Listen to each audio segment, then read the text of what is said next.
All children start out naturally curious and love to learn. When they are sent to school, instead of learning, it is a repeated process of memorizing and regurgitating information. The better you are at regurgitating this information, the better you will do in the school system. The real education is obeying authority. We are taught to ask permission. We are taught not to think outside the box. We are taught multiculturalism, drug, sex, and death education. We are taught to memorize, regurgitate information, an input-output process not unlike a computer or a slave. We are taught to respond to a bell, just like a factory floor. We are taught to keep our head down and just make it through the day. We are taught to lower our expectations, and that is just school. Outside of school, our communication is destroyed as people literally lose the ability to speak and relate to one another. Our financial education is one of slaves encouraging debt. Our political system is one of false choices. Our media is normalizing narcissistic behavior. We are not taught to develop critical thinking. We are not taught about debt-based money and the principles that our founding fathers fought for. We are not taught to cooperate and view each other as a team with individual talents and gifts. We are not taught to question authority or even the facts demanded of us. We are indoctrinated, not educated. Indoctrinated like little slaves.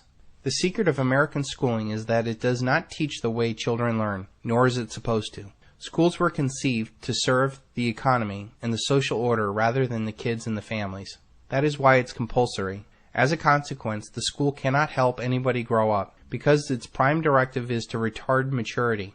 It does it by teaching that everything is difficult, that other people run our lives, that our neighbors are untrustworthy and even dangerous. School is the first impression children get of society. Because first impressions are often the most decisive ones, school imprints kids with fear, suspicion of one another, and certain addictions for life. It ambushes natural intuition, faith, and love of adventure, wiping these out in favor of gospel of rational procedure and rational management. Between 1906 and 1920, a handful of world-famous industrialists and financiers together in their own private foundations handpicked university administrators, House politicians, and spent more attention and more money towards forced schooling than the national government did. Andrew Carnegie and John D. Rockefeller spent more money than the government did between 1900 and 1920 on education. The system of modern schooling was constructed outside of the public eye and outside the public's representatives. In our dreams, people yield themselves with perfect docility to our molding hands. The present education conventions of intellectual and character education fade from their minds, and unhampered by tradition, we work our own goodwill upon a grateful and responsive folk. We shall not try to make these people, or any of their children, into philosophers or men of science. We have not to raise up them as authors, educators, poets, or men of letters. We shall not search for great artists, painters, musicians, nor lawyers, doctors, preachers, politicians, statesmen, all of whom we have ample supply of. The task is simple. We will organize the children and teach them in a perfect way the things their fathers and mothers are doing in an imperfect way. John D. Rockefeller. The aim of public education is not to fill the young of the species with knowledge and awaken their intelligence. Nothing could be further from the truth. The aim is simply to reduce as many individuals as possible to the same safe level, to breed and train standardized citizenry, to put down dissidence and originality. That is the aim of the United States. H. L. Mencken. This lowest common denominator citizen is most useful in a corporate, military, or a welfare state. Corporations, governments, and militaries do not deal with dissent effectively, so it is in their best interest not to have participants that question anything. When I joined the Marine Corps, they didn't beat around the bush about this idea. In boot camp, they wanted instant and willing obedience to orders. Everywhere else in your life, you will learn the same lesson, only more subtly. And this is why military men are most sought for corporate jobs. Education should aim at destroying free will, so that after pupils left school, they shall be incapable throughout the rest of their lives of thinking and acting otherwise than their schoolmasters would have wished. Bertrand Russell.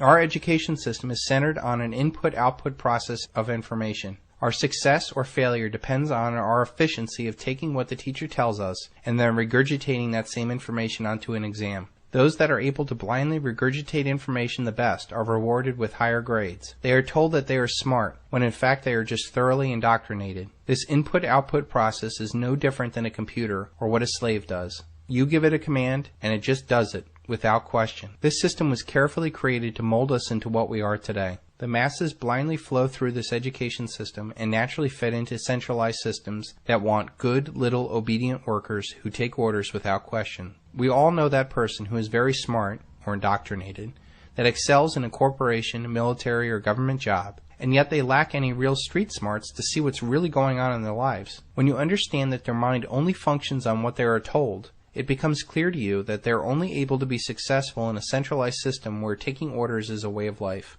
I think, therefore I am. It is a classical philosophical statement on human consciousness and existence. But what about the people who do not really think? Do they really exist? This input-output mindset is reinforced outside of school and the career world. Our society is all about what is popular. From early on in our lives, we are pressured into doing what's popular and not what's best for you. This is a way a collective gets individuals to sacrifice what is unique and special about themselves, to become the lowest common denominator in a group that really doesn't care about you at all. The most brilliant propagandist technique will yield no success unless one fundamental principle is born in the mind constantly. You must confine itself to a few points and repeat it to them over and over again. Joseph Goebbels.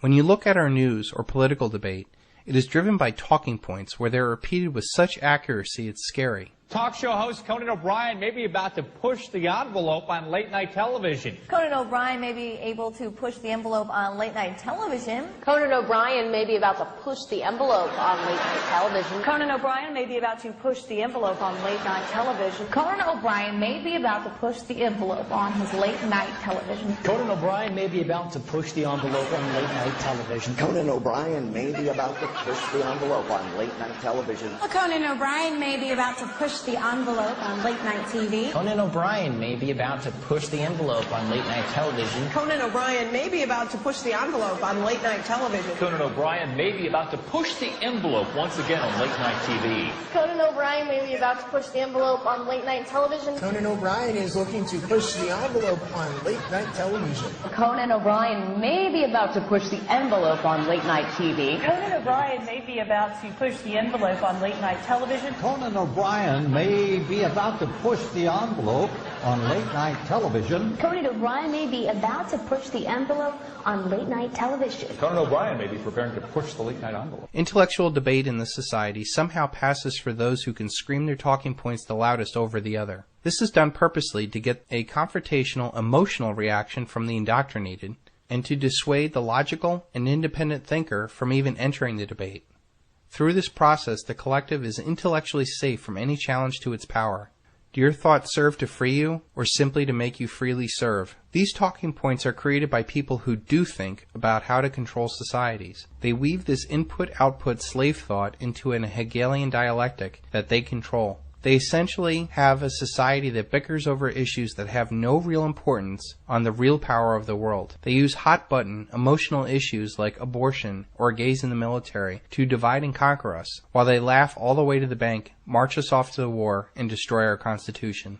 What about those of us who did not do well in this indoctrination environment? I was one of those kids that did not do very well in school. I knew from a very early age that what was being pumped into my head was not what was going to make me a better person. I knew that the most successful people that I knew did not have jobs or went along with the crowd. Yet our school teaches us to get jobs and do what we are told. I knew that our school system wanted me to learn about sex, drugs, death, multiculturalism, much more than issues that would have driven my success like economics, history, and psychology. They wanted me to drone on senseless and boring topics instead of inspiring me to a higher, better self through art, music, and philosophy. What they were really teaching me was to keep my head down and deal with their system. These days, those that are restless in this indoctrination environment run the risk of being drugged.